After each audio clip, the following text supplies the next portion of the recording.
Bismillahirrahmanirrahim. Assalamualaikum warahmatullahi wabarakatuh. Perkenalkan, nama saya Puja Yuriska, NIM 190520277 dari Prodi PPKN. Ini menjelaskan mengenai materi TIK, yaitu tentang sistem komputer, perangkat lunak, dan perangkat keras komputer. Yang pertama yaitu mengenai sistem komputer. Sistem komputer ini berasal dari dua kata, yaitu sistem dan komputer. Apa itu pengertian sistem? Nah, seperti yang telah dilihat, yaitu sistem adalah satu kesatuan elemen yang saling berhubungan sehingga membentuk suatu kelompok dalam melaksanakan suatu tujuan pokok yang ditargetkan. Jadi, bisa diartikan sistem ini merupakan suatu kesatuan yang utuh. Sedangkan sistem komputer itu sendiri merupakan elemen-elemen yang terkait untuk menjalankan suatu aktivitas dengan menggunakan komputer. Atau disebut juga dengan kesatuan-kesatuan yang ada dalam komputer tersebut. Kemudian, tujuan dari sistem komputer adalah untuk mengolah data menjadi informasi. Selanjutnya, yaitu mengenai klasifikasi komputer. Klasifikasi komputer ialah pembagian komputer berdasarkan hal-hal tertentu. Di sini komputer diklasifikasikan menjadi 4 bagian, yaitu yang pertama klasifikasi berdasarkan jenis data yang diolah. Yang kedua, klasifikasi berdasarkan kemampuan komputer. Yang ketiga, klasifikasi berdasarkan ukuran fisik. Dan yang keempat yaitu klasifikasi komputer berdasarkan kepada bidang masalah. Untuk klasifikasi komputer yang pertama ialah berdasarkan jenis data yang diolah. Adapun jenis komputer berdasarkan jenis data yang diolah dibagi menjadi 3. Yang pertama yaitu komputer analog, yang mana komputer analog ini seringkali digunakan dalam mengolah data kualitatif atau data-data yang berisi tulisan-tulisan perkata bukan merupakan angka-angka.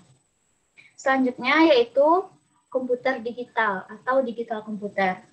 Nah, komputer digital ini justru berbeda fungsinya dengan komputer analog, yang mana berperan dalam mengolah data kuantitatif yang seperti angka-angka dan nomor. Yang ketiga yaitu komputer hibrid.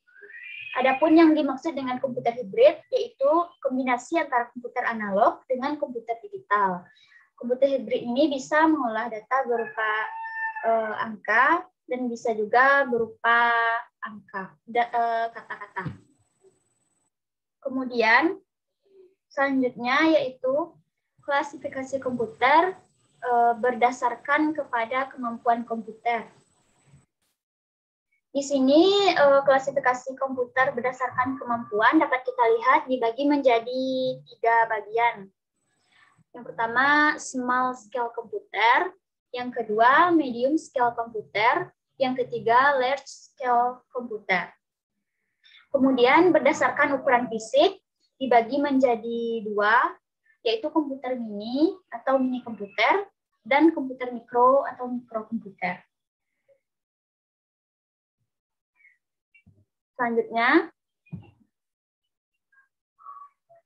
Selanjutnya yaitu tentang klasifikasi komputer yang ketiga.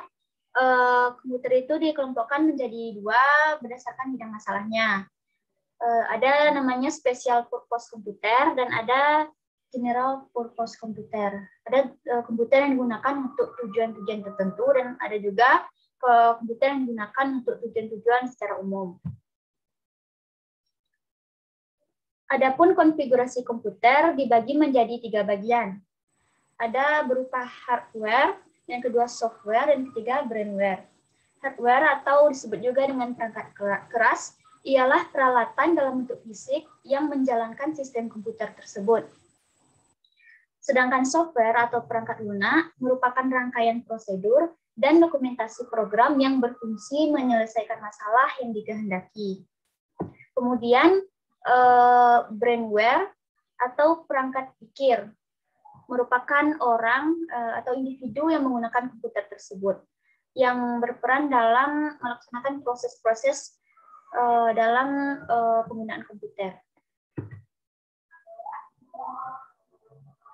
Kemudian konfigurasi dari hardware dapat kita lihat terdiri dari input device, process device, dan output device. Input merupakan masukan, lalu akan mengalami proses, konversi, dan binar. Kemudian ada perangkat keluaran yang disebut dengan output. Seperti yang kita lihat pada bagan yang telah tertera ini, yaitu ada input device, kemudian proses device, output device.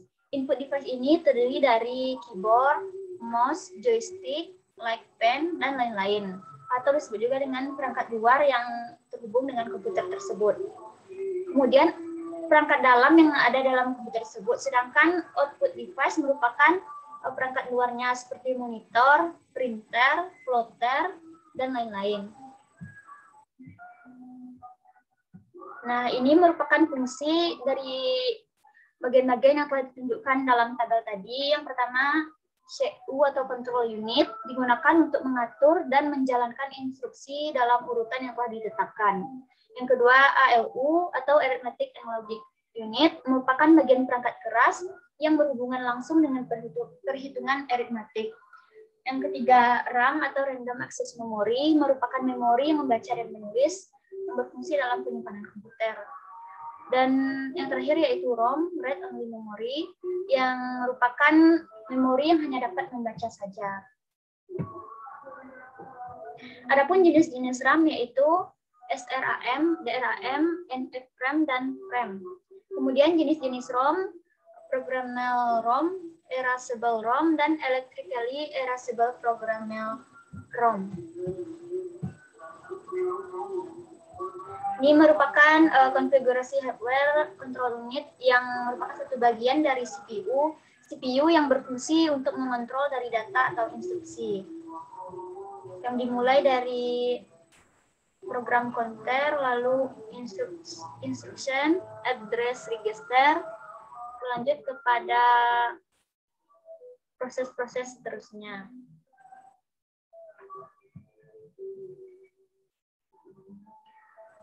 Adapun Arithmetic and Logic Unit merupakan penghubung yang menggunakan bus yang dibedakan menjadi 3 fungsi, yaitu control bus, address bus, dan data bus. Selanjutnya yaitu tadi sudah menjelaskan mengenai hardware yang kemudian sekarang merupakan konfigurasi atau klasifikasi dari software yang dibagi menjadi sistem operasi, bahasa pemrograman, dan program paket. Sistem operasi atau operating software merupakan perangkat lunak yang dihubungkan dengan pelaksanaan program dan koordinasi dari aktivitas sistem komputer. Yang kedua, bahasa pemrograman merupakan bahasa komputer yang digunakan untuk menulis instruksi program untuk melakukan suatu pekerjaan yang dilakukan oleh programmer, atau disebut juga dengan software pembaca. Yang ketiga, program paket merupakan program komputer yang siap digunakan atau disebut juga dengan program siap pakai. Ini merupakan fungsi dari sistem operasi atau operating system.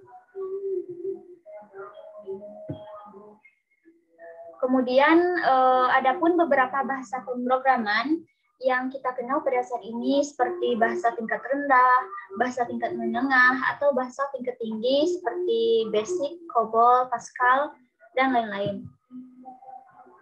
Nah, selanjutnya yaitu software program paket yang merupakan program paket yang siap digunakan. Program paket ini digunakan untuk aplikasi bisnis, seperti aplikasi di bidang industri yang berfungsi dalam peningkatan produktivitas organisasi atau perusahaan.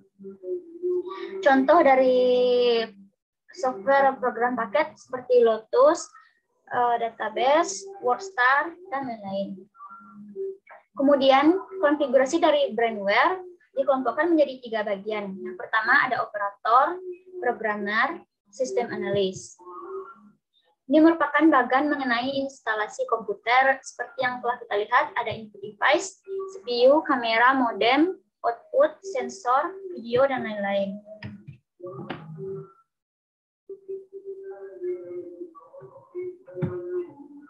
Kemudian ada pun peralatan sistem komputer yang telah saya sebutkan tadi, ada banyak dari peralatan input yang ada di sistem komputer. Begitupun dengan output atau peralatan input dan outputnya.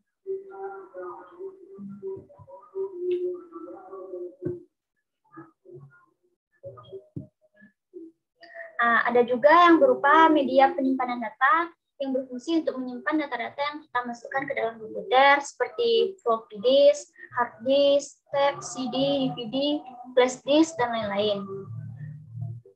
Sedangkan peralatan sistem komputer yang berupa monitor dapat dibagi juga dalam beberapa sudut pandang, dalam sudut pandang tampilan dan dalam sudut pandang warna.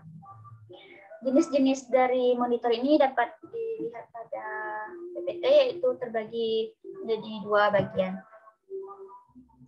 Kemudian alat output lain seperti printer dan plotter yang digunakan untuk mencetak grafik, gambar, dan data-data pada selembar kertas. Nah, ini merupakan perkembangan dari hardware atau perangkat keras itu sendiri. Perangkat keras ini sudah berkembang sejak tahun 1946 dengan ciri-ciri yang masih sederhana dan kompleks. Namun sekarang perkembangan dari tahun ke tahun memberikan kemajuan seperti dalam ukuran fisik, dalam kecepatan, serta daya listrik dan memorinya. Dalam jenis kedua berkembang hardware ini pada tahun 1959 sampai 1965, yang mana ditujukan untuk menyempurnakan bentuk dari komponen-komponen dalam komputer. Generasi ketiga muncul pada tahun 1965 sampai 1970. Pada generasi ini penyimpanan memorinya lebih besar dibandingkan generasi-generasi sebelumnya. Dan beberapa keuntungan atau kemajuan yang kita lihat pada generasi ketiga ini seperti komponen yang telah menggunakan IC, kecepatan prosesnya menjadi lebih cepat, membutuhkan daya listrik yang lebih hemat, dan masih banyak yang lainnya. Pada generasi keempat yaitu berkembang pada tahun 1970 sampai dengan 1985. Kemudian ada pun perkembangan dari software. Pada generasi pertama, program yang digunakan untuk menjalankan komputer masih menggunakan bahasa mesin. Pada generasi kedua, selain bahasa mesin, ada muncul beberapa bahasa seperti bahasa rakitan yang dikenal dengan istilah bahasa tingkat rendah, atau membutuhkan suatu penerjemah dalam menjalankan perintahnya. Pada generasi ketiga dan generasi keempat, muncullah perkembangan-perkembangan baru dari software ini, seperti adanya bahasa yang tingkat tinggi, kemudian adanya fungsi software yang memudahkan pengguna pada proses pengambilan keputusan. Dan pada generasi kelima, bahasa pemrograman yang digunakan pada expert system yang dibuat untuk memudahkan seorang programmer dalam membuat suatu program layaknya seorang asisten. Kemudian komponen-komponen sistem komputer ini telah saya jelaskan tadi, yaitu berupa unit prosesan, main memory, perangkat masukan dan keluaran, interkoneksi antar komponen. Nah, mungkin penjelasan mengenai sistem komputer sekian, kemudian akan saya lanjutkan mengenai penjelasan lebih lanjutnya.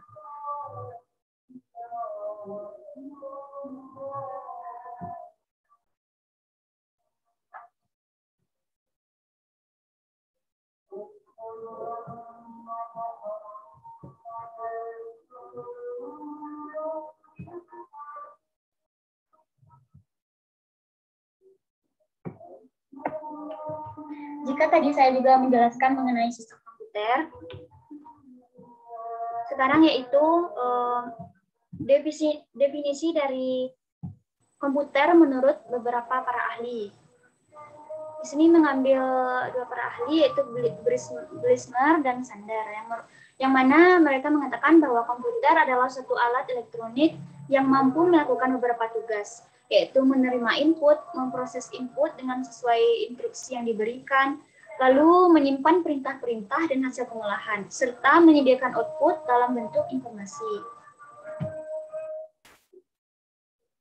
Jadi, yang perlu kita catat dari istilah-istilah yang ada di sistem komputer ini, yang pertama yaitu input atau dikenal dengan data, yang kedua pengolahan data, yang ketiga informasi atau output.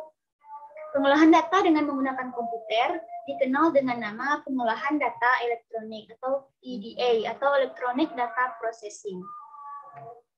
Berikut merupakan struktur komputer yang didefinisikan sebagai cara-cara dari tiap komponen yang saling terkait. Nah, ini sudah saya jelaskan tadi mengenai perangkat input. Ini merupakan gambar dari printer yang merupakan alat keluaran. Selain itu, ini contoh dari layar monitor yang merupakan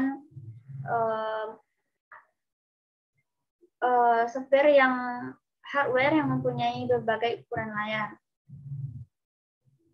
Ini contoh-contoh dari CPU, bentuk-bentuk dari CPU. Kemudian ini merupakan kesimpulan dari tugas kontrol unit atau unit kendali.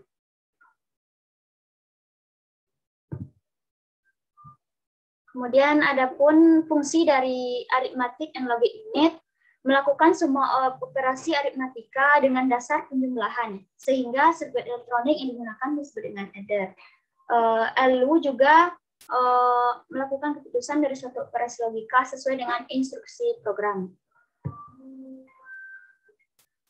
Selain itu juga ada memori. Memori dibagi menjadi 3 macam yang diperlukan dalam sistem komputer.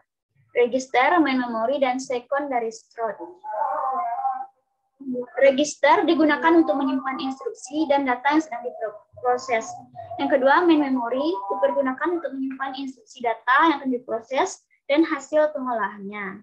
Yang ketiga, secondary storage dipergunakan untuk menyimpan program dan data itu secara permanen. Jadi, data-data yang telah disimpan dalam komputer tadi akan disimpan secara permanen oleh secondary storage.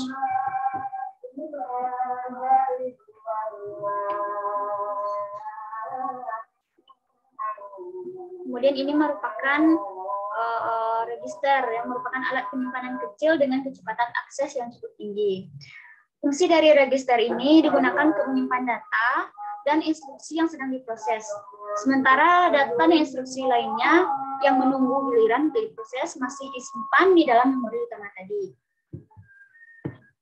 Inilah jenis-jenis dari register yang ada di dalam CPU, seperti instruction register, program counter, general purpose register, memory data register, memory address register.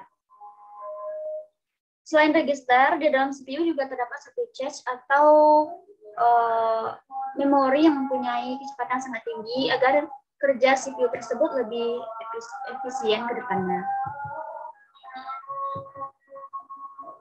Ada tadi dijelaskan mengenai RAM atau Random Access Memory yang dapat diakses secara acak, dapat diisi, diambil, atau dihapus isinya. Struktur RAM ini dibagi juga menjadi 4 bagian utama, yaitu input storage, program storage, working storage, serta output storage. Kemudian read-only memory atau ROM, yang merupakan satu perangkat yang hanya dapat dibaca, tidak bisa mengisi sesuatu ke dalam ROM ini, seperti penggunaan RAM tadi. Karena ROM sudah diisi oleh pabrik dalam pembuatan sistem komputer.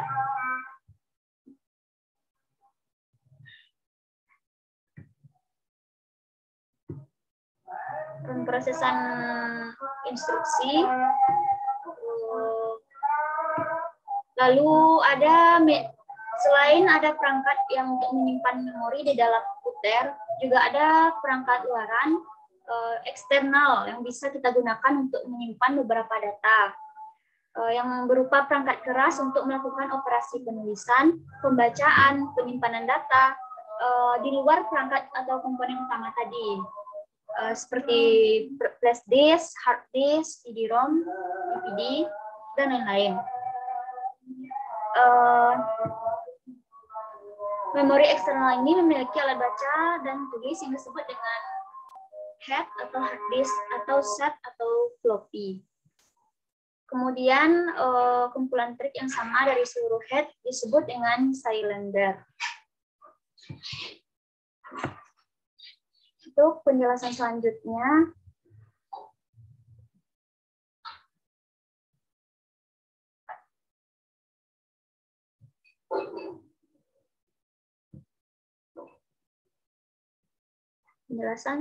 mengenai PowerPoint ketiga,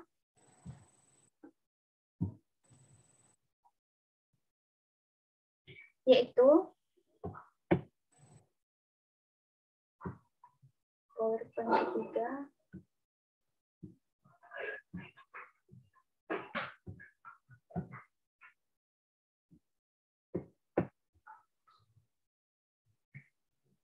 Nah, ini merupakan penjelasan lebih lanjut mengenai komponen dasar sistem komputer yang telah saya jelaskan sebelumnya mengenai hardware, software, dan pengguna.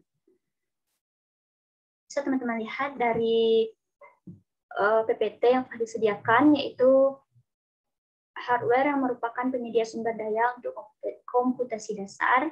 Contohnya juga telah saya sebutkan, software serta pengguna atau orang yang berfungsi dalam menjalankan sistem komputer tersebut. Ini merupakan bagian dari 4 komponen dari sistem komputer tadi. Ada user, yang ini merupakan user, di sini terdapat 3 user. Kemudian ada compiler, assembler, text editor. Serta ada sistem dan aplikasi program, operasi sistem, dan komputer hardware. Nah, selanjutnya yaitu kelas-kelas dalam komputer. Menurut ukuran komputer, dibagi menjadi beberapa bagian. Seperti grid komputer atau superkomputer, mainframe, mini komputer, workstation, desktop komputer, dan desktop komputer, dan desktop merupakan bagian dari personal komputer. Selanjutnya ada laptop atau notebook, handle komputer, dan embedded system. Nah, ini merupakan lanjutan dari jenis-jenis komputer menurut karakteristiknya. Dibagi menjadi 4 bagian. Ada single processor, multiprosesor, personal komputer, dan distributed system. Single processor ini merupakan komputer yang hanya memiliki 1 prosesor saja. Sedangkan multiprosesor merupakan komputer yang memiliki lebih dari 1 prosesor atau banyak prosesor. Personal komputer ialah komputer yang hanya digunakan oleh 1 orang saja dalam 1 waktu tertentu. Dan distributed system merupakan komputasi yang dikerjakan dengan beberapa prosesor.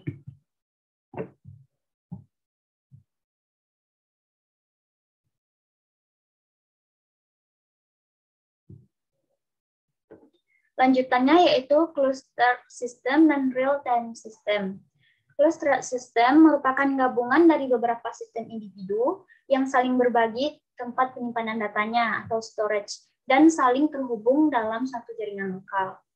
Kemudian ada real-time system yang merupakan sebuah sistem yang mengutamakan ketepatan waktu dalam eksekusi satu buah tugas.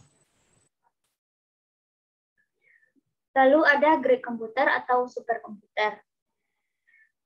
Yang mana grid komputer ini merupakan kumpulan dari banyak komputer yang dikembangkan dalam suatu komputer RAM. Dan grid komputer juga pengembangannya itu dari mainframe dan desktop. Menggunakan banyak CPU untuk menghasilkan output maksimal. Ini merupakan bagian dari grid atau superkomputer. Ini user, lalu di sampingnya terdapat cluster komputer.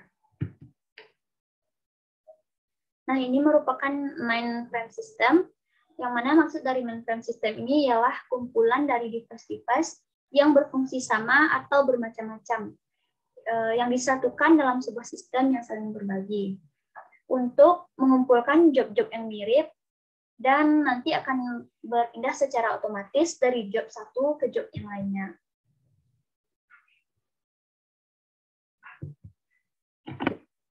Ini contoh dari mainframe system, ada multi-programming dan membutuhkan kemampuan IOS.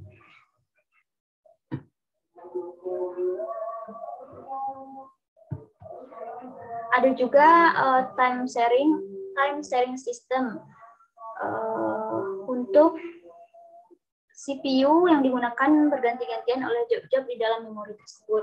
Nanti waktunya akan dibatasi, harus kurang dari 1 detik. Ada juga multiproses, yang mana sistem memiliki lebih dari 1 CPU untuk memproses 1 atau lebih program. Resource yang digunakan itu harus bersama-sama, sehingga disebut dengan tightly coupling system. Nah, ini jenis-jenis dari komputasi distributed system. Ada namanya peer-to-peer atau dari satu klien ke yang lainnya. Ini real-time system.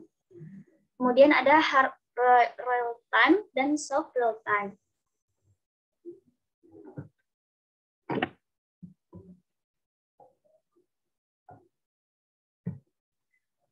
Ini merupakan gambaran dari operasi-operasi sistem komputer yang dapat teman-teman lihat pada bagian yang ada di PowerPoint.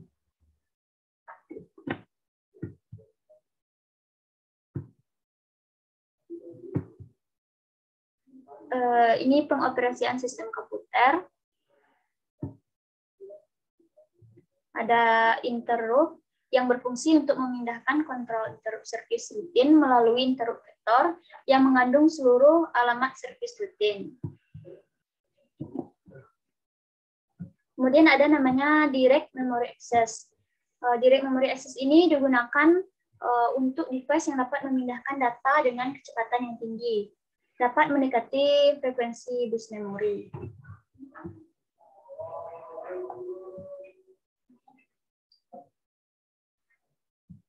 Nah, mungkin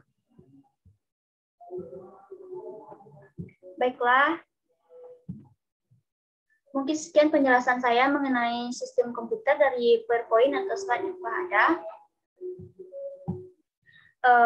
Yaitu terdiri dari hardware, software, atau perangkat keras dan perangkat lunak yang terdapat dalam sistem komputer. Sekian, terima kasih. Saya akhiri dengan wassalamualaikum warahmatullahi wabarakatuh.